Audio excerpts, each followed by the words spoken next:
Ce serait à peine exagéré de dire que le dernier épisode de Koh-Lanta, c'était l'un des meilleurs niveau rebondissement. Un éliminé juste après l'épreuve d'immunité, 2 tribus réunies dans un seul et même conseil pour la première fois. Alors au départ, ils étaient 24, on trouvait que c'était un peu beaucoup, mais à ce rythme-là, on en redemande.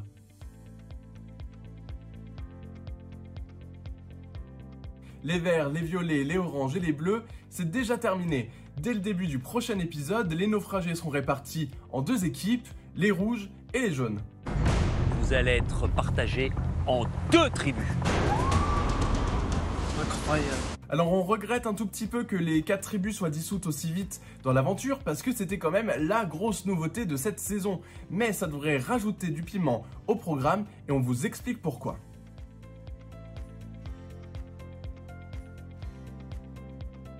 Et oui, parce qu'on a hâte de savoir si les affinités régionales guideront les stratégies des candidats ou si finalement tous les compteurs seront remis à zéro. Est-ce que les verts, qui sont toujours 6, vont dominer le jeu?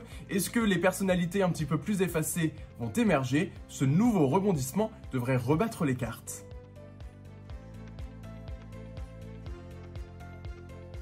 Des fois, dans Koh-Lanta, il y a des coups d'éclat. Et la semaine dernière, quand Aubin a décidé d'éliminer Mathieu, le candidat le plus fort de son équipe, c'était très dangereux.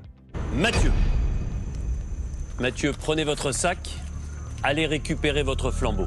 Il a caché à tout le monde qu'il détenait le collier d'immunité et en détrônant l'élément le plus sportif, Aubin a mis toute sa tribu en danger. Alors est-ce que cela aura un impact avant la formation du nouveau camp ou finalement est-ce que ça ne changera pas la donne grâce à ce nouveau rebondissement? La question reste entière.